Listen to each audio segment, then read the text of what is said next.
بسم الله الرحمن الرحیم.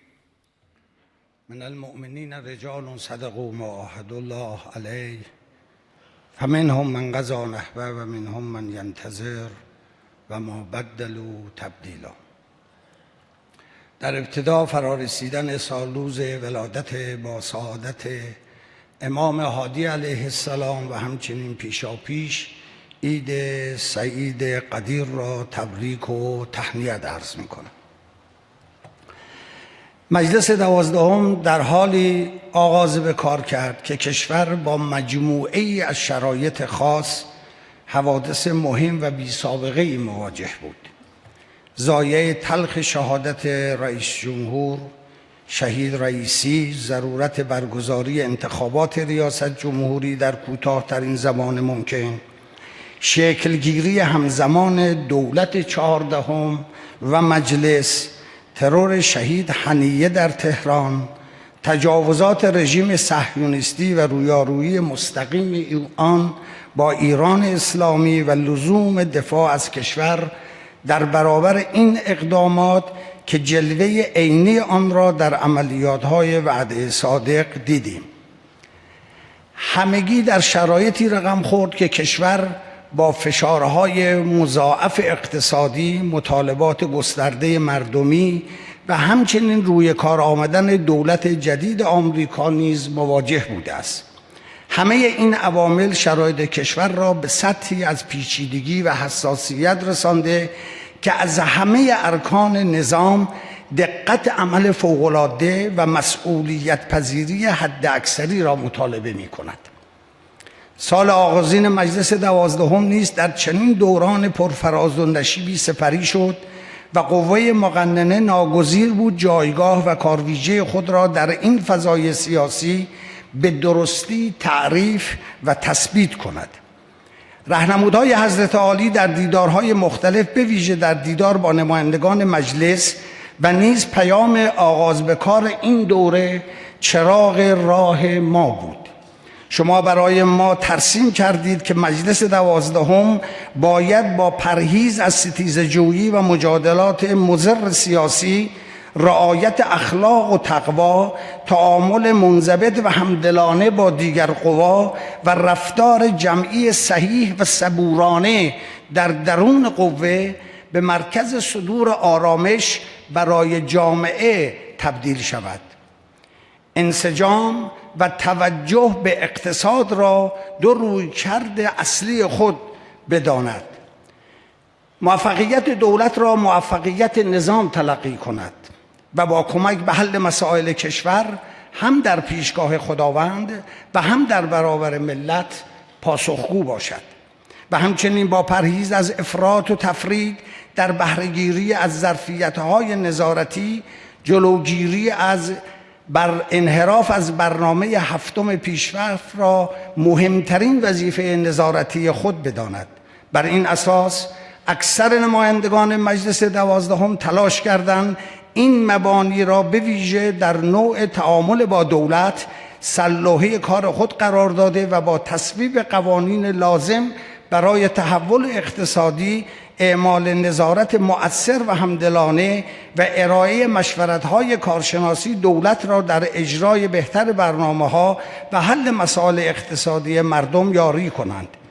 اکثریت نمایندگان واقفند که اگر از این مسیر فاصله بگیرند و به جای تمرکز بر دغدغه‌های اصلی کشور گرفتار ستیزه‌جویی سیاسی و منافع جناحی شوند، از انجام کار اصلی خود یعنی تأمین منافع ملی فاصله گرفتند و ظرفیت ارزشمند نمایندگی را ضایع خواهند کرد و این خسارتی بزرگ خواهد بود.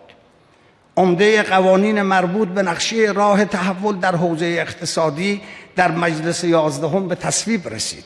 با این حال چند قانون مهم از جمله قانون کلیدی مالیات بر سوداگری و سفته‌بازی در آن مجلس نهایی نشد. این قانون در مجلس 12 تصویب شد و در حال حاضر در مرحله بررسی توسط شورای محترم نگهبان قرار دارد. بر اساس اولویت کشور تصویب قانون ملی هوش مصنوعی در دستور کار مجلس قرار گرفت. کلیات این قانون به تصویب رسیده و در حال حاضر بررسی و تدوین جزئیات آن با مشارکت دولت، کارشناسان و ذی‌نفعان در جریان است. نگاه مجلس 12 به موضوع هوش مصنوعی نگاهی راهبردی و بلند مدت است که آن را نه فقط یک فناوری نوپدید بلکه یکی از پیشران‌های حکمرانی آینده می‌داند. از مهمترین دستورکارهای مجلس 12 تنقیح قوانین است. مطالبه دیرین از سوی حضرت عالی در ادوار مختلف که این مجلس با عزمی راسخ در پی تحقق آن برآمده است. در این مسیر پالایش 12546 عنوان قانون و شامل قریب به 280,000 حکم قانونی در دستور کار قرار گرفته تا با تدوین و تصویب 49 قانون جامع زمینه سوء استفاده از تعدد و تعارض قوانین برچیده شود.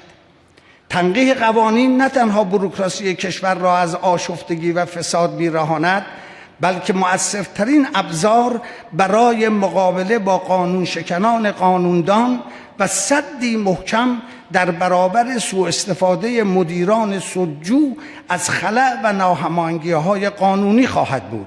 چه بسا بتوان گفت به سرانجام رساندن همین یک مأموریت برای اعتبار و اثرگذاری مجلس 12 کافی است. در مجلس 11 بهره‌گیری از ظرفیت هوش مصنوعی برای تسریع فرایند پیچیده تنقیح قوانین آغاز شد و امروز این فناوری در قالب سامانه قانونیار به مرحله بهره برداری رسیده است. در این سامانه مجموعه قوانین، آیین‌نامه‌ها و مقررات 117 سال قانونگذاری کشور همراه با منابع و تاریخ تصویب به صورت متمرکز گردآوری شده و امکان جستجوی معنایی فراتر از تطبیق صرف واژگان را فراهم می‌سازد. قانونیار با تحلیل هوشمند مواد قانونی را به صورت خودکار تبویب کرده ارتباطات میان آنها را شناسایی می‌کند و شبکه واژگانی مفهومی میان متون قانونی ایجاد می‌نماید. این امکان به قانونگذاران کمک می‌کند با یک جستجوی هدفمند به تمامی متون مرتبط دسترسی یابند، از تکرار یا تعارض در مصوبات جلوگیری کنند و تصویر کلی از ساختار حقوقی کشور در اختیار داشته باشند. در فاز سوم این طرح که به تنقیح هوشمند اختصاص دارد، توسعه مدل‌های استدلال حقوقی به عنوان دستیار کارشناسی موجب افزایش چند برابری در سرعت و دقت فرایند خواهد شد، به گونه‌ای که انشاءالله زمینه تحقق تنقیح نهایی قوانین در همین دوره مجلس فراهم گردد. همچنین قانون هیئت نظارت بر رفتار نمایندگان سرانجام در صحن علنی مجلس اصلاح شد. هرچند این اصلاحات گامی در مسیر اصلاح ساختاری تلقی می شود، اما برای تحقق کامل اهداف و انتظارات کافی به نظر نمی رسد. واقعیت آن است که نه محتوای فعلی قانون و نه عملکرد گذشته هیئت نظارت پاسخگوی مطالبه دقیق حضرت عالی در صیانت از اعتبار مجلس نیست. با این حال در همین چارچوب موجود در اصل مسئولیت جدی متوجه هیئت منتخب نمایندگان است. امیدوارم این هیئت با رویکردی فعالتر، شجاعانه‌تر و مسئولانه‌تر از ظرفیت‌های قانونی استفاده کند تا مجلس نشان دهد که در صیانت از شأن و حرمت نمایندگی اهل مدارا نیست و استانداردهای اخلاقی و رفتاری را پاس می‌دارد.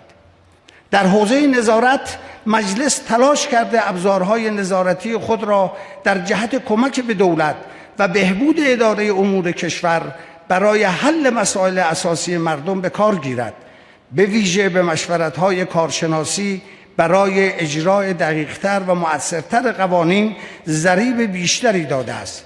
علاوه بر این مسائل مهمی نظیر جهش قیمت ارز، نحوه تخصیص و هزینه کرد بودجه های مرتبط با تولید و اشتغال، عملکرد بازار در حوزه تنظیم قیمت و تأمین کالاهای اساسی، ناترازی انرژی و بحران قطعی برق و همچنین مشکل تأمین ارز برای واحدهای صنعتی و تولیدی به طور ویژه در دستور کار نظارتی مجلس قرار گرفته است. ناگفته پیداست همکاری و همدلی مجلس 12 با دولت 14 تنها تا جایی معنا دارد و فضیلت است که به حل مشکلات واقعی مردم بیانجامد و خروجی آن به صورت ملموس در زندگی مردم نمایان شود. همان گونه که جناب آقای رئیس جمهور هم تأکید دارند مبنای ما در این امر تبعیت از سیاست‌های کلی رهبر معظم انقلاب و تحقق برنامه هفتم پیشرفت است. اجرای مؤثر احکام این برنامه مستلزم اولویت بندی واقع بینانه و متناسب با شرایط کشور است. در این چارچوب 4 موضوع راهبردی و فوری در دستور کار نظارتی و کارشناسی مجلس قرار گرفته است. نخست، اجرای کالابرگ برای حفظ قدرت خرید مردم. دوم، کنترل نرخ ارز، اصلاح ساختار بودجه و کوچکسازی دولت برای تقویت ارزش پول ملی. سوم، حل ناترازی انرژی و هدر رفت آن مخصوصاً در بخش گاز و برق. و چهارم، کاهش فشار سنگین هزینه مسکن که بار معیشتی آن بر دوش خانواده هاست. در این زمینه با اراده و خواست جناب آقای رئیس جمهور و استفاده از کارشناسان جمع‌بندی‌های دقیقی صورت گرفته و آمادگی برای اجرا ایجاد شده است. دولت باید با شجاعت تصمیماتی اتخاذ کند که بتواند متغیرهای اصلی اقتصاد کشور را به نفع مردم تغییر دهد، در حالی که باید بدانیم هر روز تأخیر به نارضایتی عمومی دامن میزند و از آن طرف نیز هر گام عملی هم امید و آرامش را به جامعه باز میگرداند. از جمله دستاوردهای مهم مجلس 11 که در مجلس 12 به بلوغ رسید، توسعه ساماندهی هوشمند در حوزه بودجه ریزی و نظارت مالی کشور است. این سامانه با هدف شفاف سازی و تصمیم سازی برای اصلاح ساختار بودجه به ویژه برای مقابله با ناترازی منابع و مصارف عمومی راه اندازی شدند. سامانه بر خط بودجه با ایجاد ارتباط میان احکام و جداول، تصویر دقیق و واقع گرایانه از وضعیت مالی کشور ارائه می‌دهد و اشراف بیشتری برای مجلس و دولت فراهم می‌سازد. این سامانه برای نخستین بار امکان ارزیابی مستمر تخصیص‌ها را فراهم کرده و گزارش‌های آن به صورت هفتگی در اختیار مجلس قرار می‌گیرد. مجلس 12 بر این باور است که اصلاح واقعی بودجه تنها از مسیر داده‌های شفاف، تحلیل تخصصی و مشارکت عمومی در نظارت می‌گذرد و سامانه‌های طراحی شده باید این مسیر را تسهیل کنند. همچنین با استناد به ماده 182 آیین‌نامه داخلی مجلس، بررسی لایحه بودجه باید همزمان با تصویب برنامه هفتم پیشرفت انجام شود.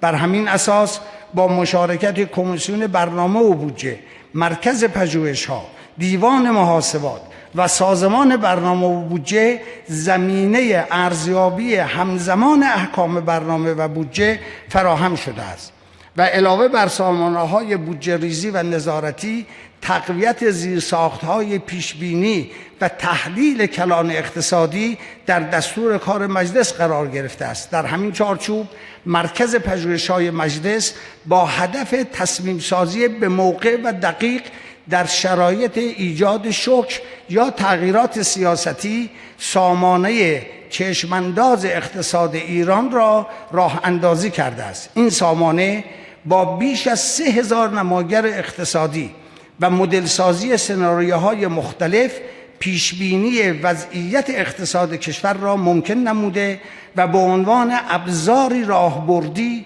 برای برخورد هوشمندانه با تحولات اقتصادی در خدمت حکمرانان است. تلاش ما این است که مرکز پژوهش‌های مجلس به عنوان بازوی علمی و کارشناسی قوه مقننه از نقش پشتیبانی صرف فراتر رفته و به ستاد تخصصی قانون نویسی و محور تشخیص اولویت‌های تقنینی کشور تبدیل شود. نهادی که بتواند با ایفای نقش فعال در کنار کمیسیون‌ها فرایند قانونگذاری را از اتکای صرف به طرح‌ها و لوایح به تصمیم سازی عالمانه و هدفمند ارتقا بدهد. شفافسازی و پاسخگویی مالی شرکت‌های دولتی نیز از دیگر اولویت‌های جدی مجلس بوده است. با توجه به اینکه بیش از 56% از بودجه کل کشور به این شرکت‌ها اختصاص دارد، دیوان محاسبات در سال 1403 با برگزاری جلسات تخصصی و بهره‌گیری از ظرفیت‌های نظارتی فرایند حسابرسی مالی همه شرکت‌های دولتی را در جهت تقویت انضباط مالی و ارتقاء حکمرانی اقتصادی کشور به طور کامل به انجام رسانده است. مجلس 12 در نخستین سال فعالیت خود کوشید مطابق با راهنمودهای حضرت عالی حضور فعال و هوشمندانه در عرصه دیپلماسی پارلمانی داشته باشد.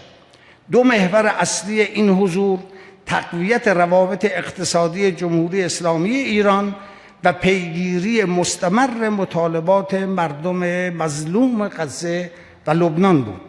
نمایندگان ملت برای رساندن فریاد مظلومیت زنان و کودکان غزه و لبنان فرصت شرکت در هیچ رویداد بین المللی، چه در قالب اتحادیه بین مجالس، اتحادیه مجالس کشورهای اسلامی، مجمع مجالس آسیایی و یا مجمع پارلمانی بریکس را از دست ندادند.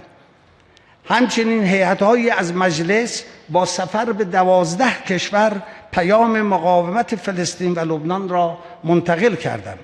در کنار این اقدامات، تقویت دیپلماسی اقتصادی از مسیر دیدارهای دوجانبه با رؤسای مجالس و مقامات کشورهای دوست به ویژه همسایگان با جدیت دنبال شد تا مجلس در کنار دستگاه سیاست خارجی نقش مکملی در پیگیری منافع ملی ایفا نماید.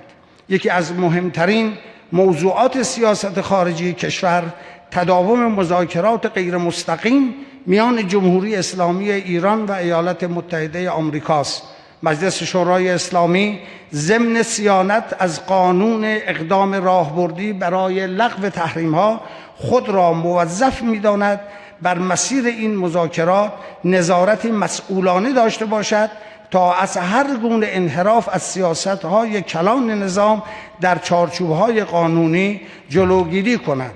در همین راستا مجلس کوشیده است ضمن حمایت از مواضع عزتمندانه جمهوری اسلامی از ظرفیت جلسات علنی و غیر علنی، بیانیه‌ها و نطق‌ها به صورت هدفمند و به هنگام استفاده کند تا به دولت در پیشبرد مذاکرات کمک نماید. در نخستین دیدار نمایندگان این مجلس با حضرت عالی بر ضرورت پاسخگویی ما به مردم تأکید فرمودید. در مسیر تحقق این راهنمود، نمایندگان به ویژه در حوزه‌های انتخابیه به عنوان نزدیکترین کارگزاران نظام به مردم نقش کلیدی در ارتباط مستقیم با آحاد جامعه ایفا کردند.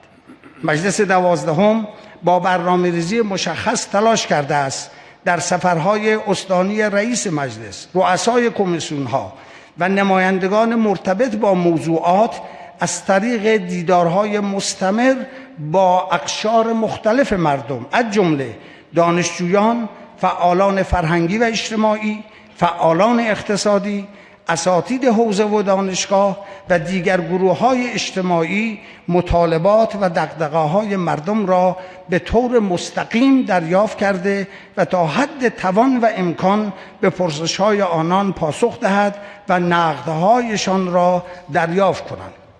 این رویکرد مردمی امروز به یکی از ویژگی‌های مجلس 12 تبدیل شده و بسیاری از نمایندگان محترم نیز در حوزه‌های انتخابی خود این مسیر را با جدیت دنبال می‌کنند. در پایان ضمن تشکر مجدد از حمایت‌ها و هدایت‌های همیشگی حضرت عالی از محضر شریفتان درخواست می‌کنم با راهنمودهای حکیمانه خود ما را در مسیر خدمت به مردم و ایفای نقش تاریخیمان یاری فرمایید. و السلام علیکم و رحمت الله و برکاته. علیکم السلام و رحمت الله. اللهم صل علی محمد و آله. طیب الله انفاسکم ان شاء الله. طیب الله انفاسکم.